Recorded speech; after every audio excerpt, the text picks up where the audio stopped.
Hola amigos, ¿cómo están? Les saluda Juan Antonio Mezcua, John Misterio, en una emisión más de Solo para tus oídos. En esta ocasión vamos a platicar de algunas historias de fantasmas, pero nos vamos a enfocar en algo que me ha llamado mucho la atención. Y es que en muchas historias de fantasmas que he escuchado, parecería que algunos personajes se repiten, o parecería que algunos espectros hacen acto de presencia en diferentes partes, no solo de la República Mexicana, sino en todo el mundo. Parecería, vamos a decirlo de una manera jocosa, que estos fantasmas andan de tour, andan de gira, espantando pues prácticamente en todas partes del mundo. Pero ¿esto será acaso posible? O bien son espectros, son fantasmas, algunos que guardan cierta semejanza con otros, y que, bueno, parecería que son el mismo, pero se tratan de diferentes espectros. No sé si ustedes me están entendiendo, pero con el siguiente caso creo que va a quedar bastante claro esto que estoy tratando de decirles.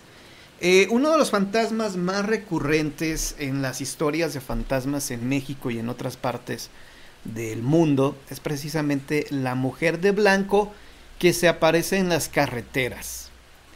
Esto ya lo he escuchado en varias ocasiones, ya he escuchado varias historias de fantasmas donde hablan de una chica vestida de blanco que en algunos casos pide un aventón y en otros pues solamente hace acto de presencia, no pide aventón ni nada, pero interactúa con los vivos.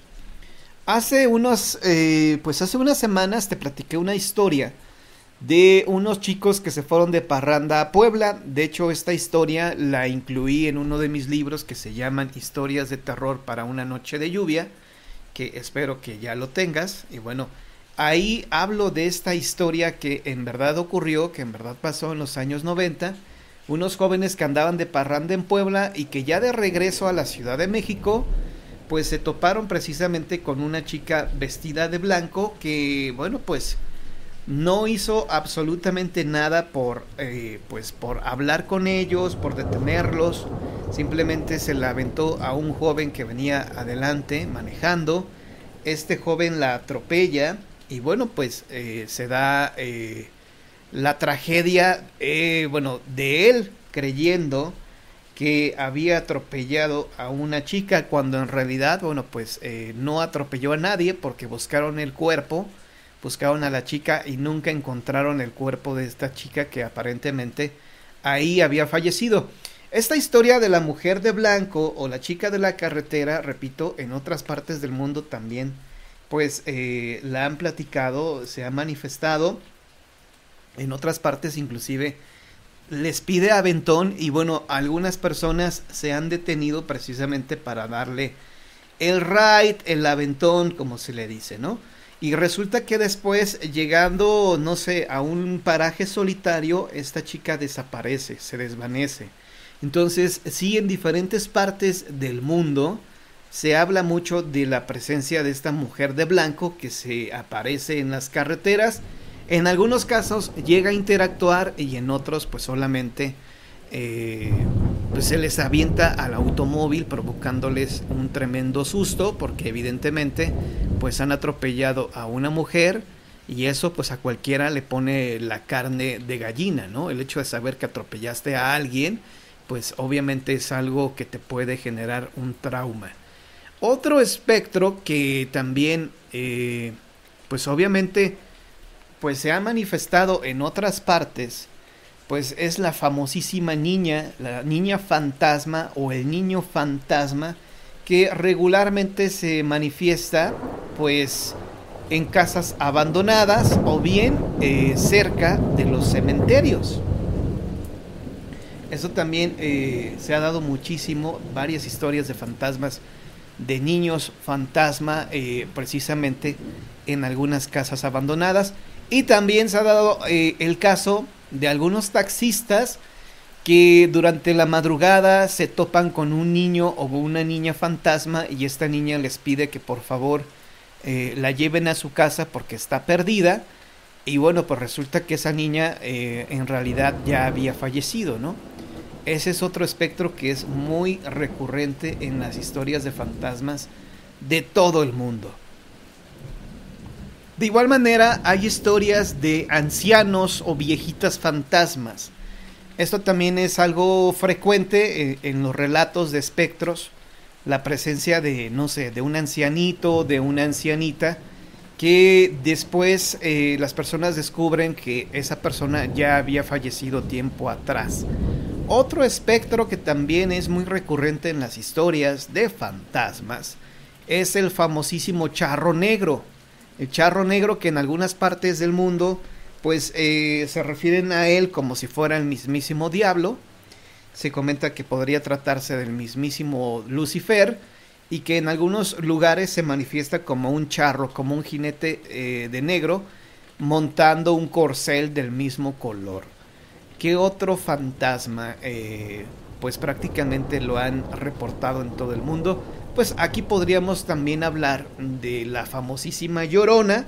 La Llorona, que inclusive, bueno, pues en cualquier estado de la República Mexicana también se dice que se manifiesta donde hay o donde hubo un río, un lago, porque ahí se manifiesta buscando precisamente a sus hijos que terriblemente ella asesinó, ahogándolos en el río o en alguna laguna profunda, ¿no? También se ha comentado esto sobre la Llorona. Y también digo, otro fantasma, otro espectro que parecería que va de tour, que anda de aquí por allá espantando a todos los vivos, es precisamente la enfermera fantasma, la famosísima Planchada. Entonces, si hacemos una lista de esos fantasmas, pues que evidentemente se han manifestado y que parece, ¿verdad? Parecería que andan de gira artística, espantando en todo mundo, en todos lados, pues son esos prácticamente: la mujer vestida de blanco, que se manifiesta en las carreteras; el niño o la niña fantasma, que generalmente se manifiesta en casas pues ya viejas, casas antiguas; los ancianitos fantasmas; la Planchada, la Llorona, el charro negro. Y bueno, pues serían básicamente, no todos, pero sí hay muchas historias donde se habla precisamente de estos espectros, que al final del día nos preguntamos, ¿acaso se tratará del mismo o serán diferentes personas que lamentablemente perdieron la vida en circunstancias similares y que se manifiestan pues obviamente en el lugar en donde perdieron la existencia?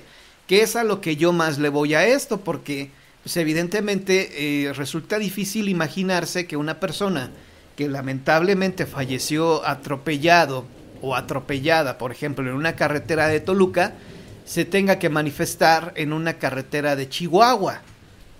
Otro ejemplo muy sencillo, y regresando a la leyenda de la Llorona, aunque se dice que ella va buscando a sus hijos, pues prácticamente en todos los ríos, en todos los lagos, pues evidentemente la corriente pudo llevárselos, pudo arrastrar esos cuerpos en diferentes lugares. Ahí sí podría ser más creíble esta posibilidad de que la Llorona se manifieste pues en Chihuahua o en Monterrey, porque obviamente los ríos se conectan, algunos, no todos evidentemente, pero la Llorona, como castigo eterno, pues va buscando a sus hijos pues prácticamente en todos los ríos y en todas las lagunas que existen, porque obviamente tiene que buscar el paradero de sus hijos, lo cual pues hasta el día de hoy no ha logrado hacerlo, o al menos así lo indica pues los comentarios, los reportes de las personas, porque a mí me parece increíble cómo algunas personas hoy en día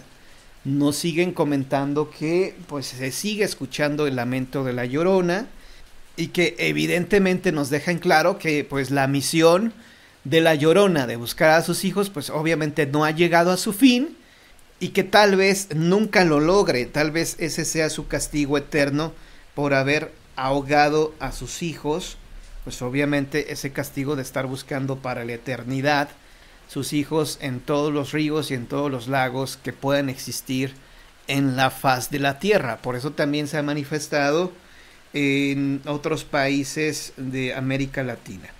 Así que bueno, esos son los espectros, esos serían los espectros más frecuentes, más recurrentes de las historias de fantasmas. Por eso es bien importante, queridos amigos, Pues cuando escuchamos una historia, cuando nos dicen, oye, fíjate que en ese lugar hemos escuchado que se manifiesta pues un niño o que se aparece una niña, ahí por ejemplo nosotros como investigadores tendríamos que actuar como cazafantasmas verdaderos, que es un decir esto de cazafantasmas, porque realmente no se puede cazar un fantasma. Aunque debo de comentarlo que he platicado con algunas personas, hace años platiqué con una persona, con una chica que es de la religión yoruba, y ella me decía que los fantasmas sí se pueden capturar en una botella de vidrio, que esa botella pues obviamente está preparada con licor y con otras sustancias, y ella me decía que ella puede, por ejemplo, sacar a un fantasma de una casa y meterlo en una botella de vidrio. Yo cuando escuché eso, yo no sabía si esta persona estaba bromeando o no, pero me lo dijo muy en serio. Que evidentemente me quedé reflexionando sobre si esto será posible o no. Evidentemente, si tú le preguntas a alguien, oye, ¿tú crees que un fantasma se puede capturar en una botella de cristal? Pues te va a decir que no, que eso forma parte de la fantasía, tal vez.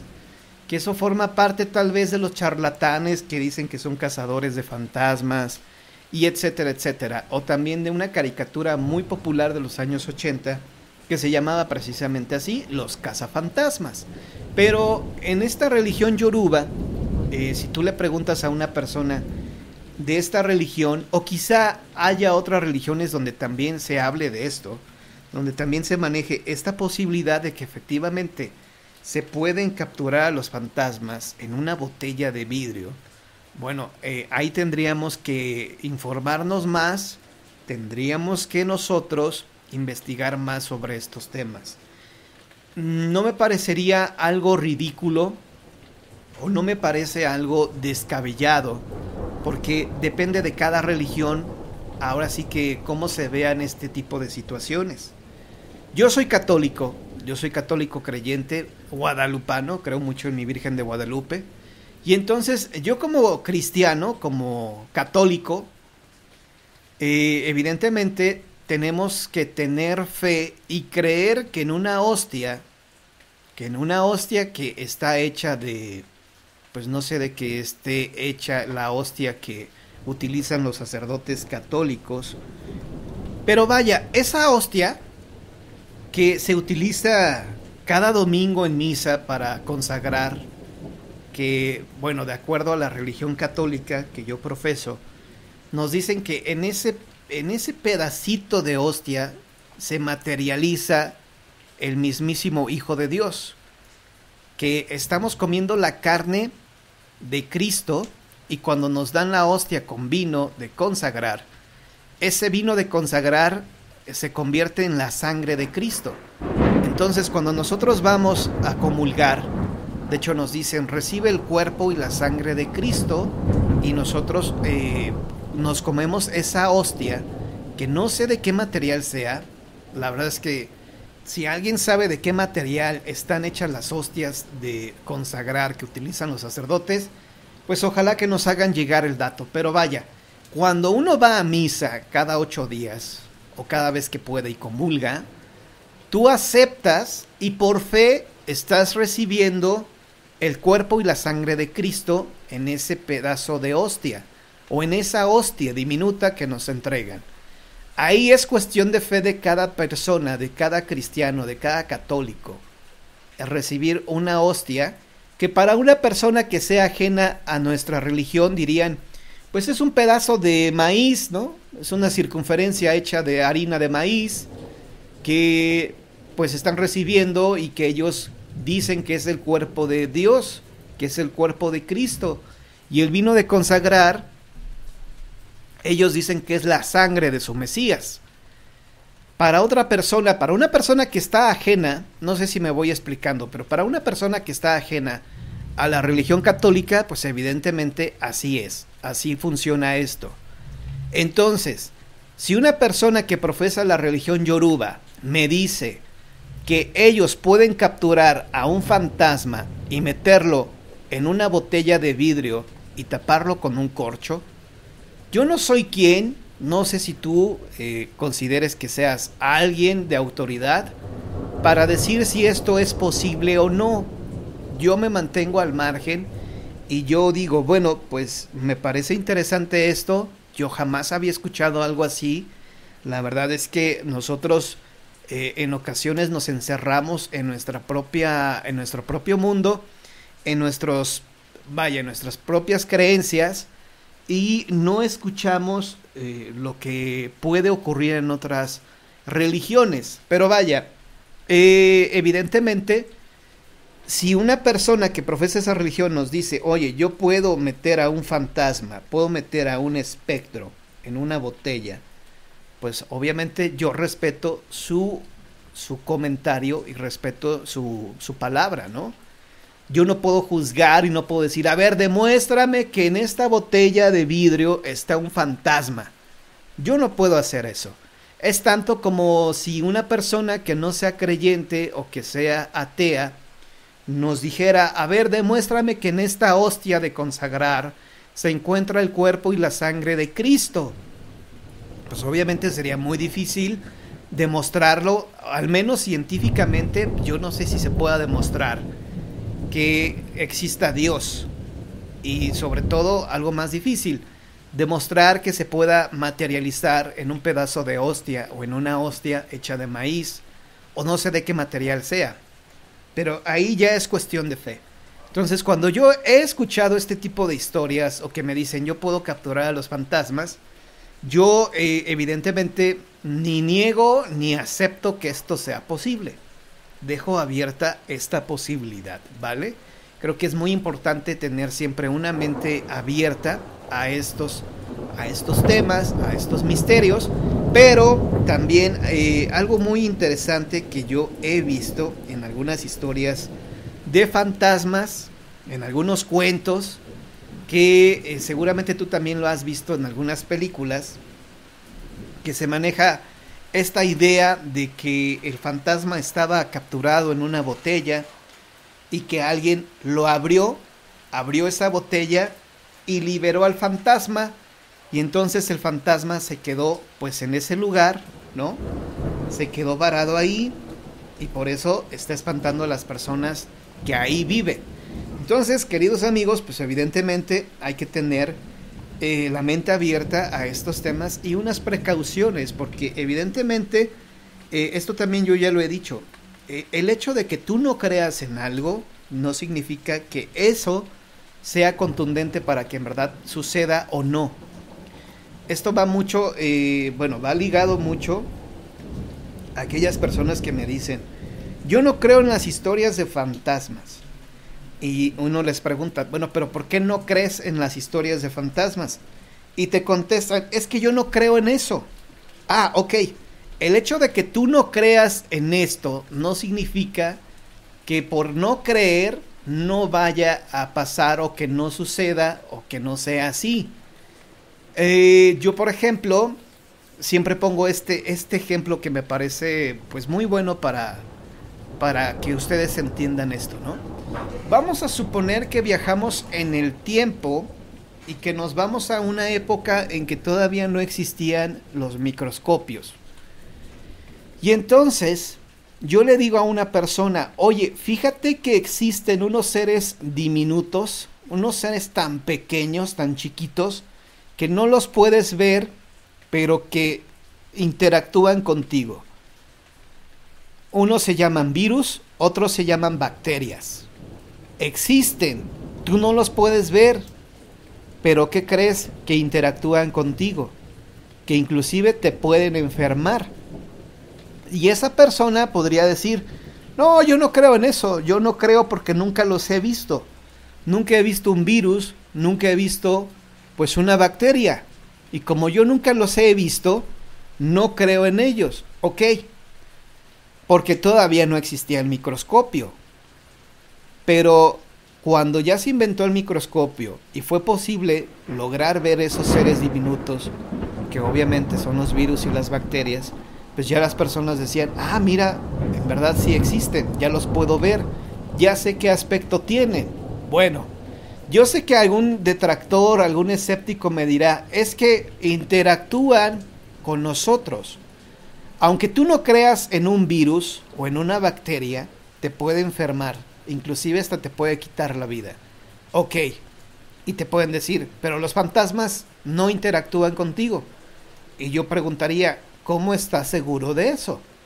Hay fantasmas que interactúan con nosotros, quizá nosotros no los vemos, nunca los hemos visto, pero ahí están al pendiente de nosotros, nos juegan algunas bromas, nos pueden esconder las llaves de la casa, del carro, o hacen algo, o nos pueden mover algún objeto. Están interactuando, pero nosotros no los podemos ver. Entonces, sí existen, no los podemos ver a simple vista, pero el hecho de que tú no creas que puedan existir o no, no significa que no sean reales. Quizá en algún momento, no sé, en unos años venideros, se va a inventar algún aparato, se va a inventar algo que evidentemente nos permita poder ver en otra frecuencia, o vaya, que nos permita ver en otra dimensión, no lo sé. Quizás invente algún aparato que nos permita ver fantasmas. Y entonces no solamente los vamos a ver, quizá hasta podamos ya capturarlos de alguna manera, ¿no? Entonces, bueno, pues así son las historias que se han platicado, que tenemos hoy en día, y que evidentemente me parecen muy interesantes, pues todos estos datos que vamos conociendo, ¿no? Así que bueno, este programa no puede terminar antes de que te cuente una historia de fantasmas. Así que déjame, me preparo psicológicamente para narrarte una buena historia de fantasmas. Esta historia ocurrió precisamente en Estados Unidos, y yo la escuché hace muchos años en un programa de radio de corte sobrenatural, historias de terror. Hace ya muchos años escuché esta historia. Sucede que eran unos jóvenes que estaban de vacaciones en Estados Unidos. Habían ido a un lugar boscoso donde había unas cabañas, y llegaron ya pues en una temporada en que no había ya cabañas disponibles, porque había muchos turistas, y ellos querían obviamente pasar ahí sus días, querían pasar sus vacaciones en ese lugar.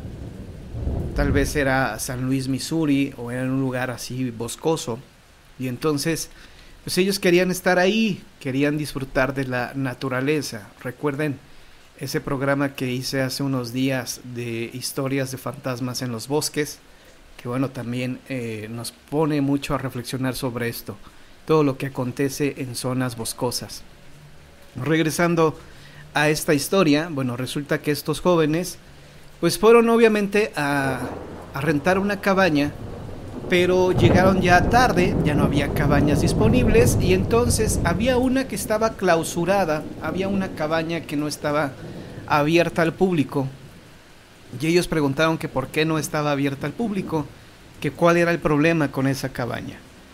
Les dijeron que esa cabaña pues obviamente estaba un poco descuidada, que no le habían dado mantenimiento, y que ese era el motivo por el cual esta cabaña no estaba abierta a la gente.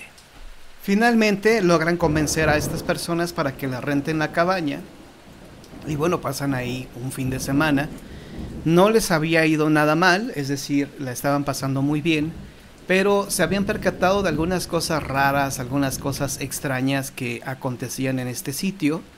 Escuchaban pues pasos dentro de la cabaña, escuchaban cómo movían algunas cosas, cositas que a lo mejor no los habían espantado tanto, o situaciones que no habían provocado que ellos quisieran dejar ese lugar, esa cabaña.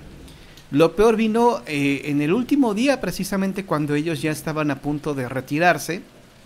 Uno de ellos salió por la mañana, precisamente muy de mañana, a dar su caminata matutina. Él quería salir a disfrutar de la naturaleza, y entonces dejó a su amigo acostado en la cama, en una de las camas que estaba disponible.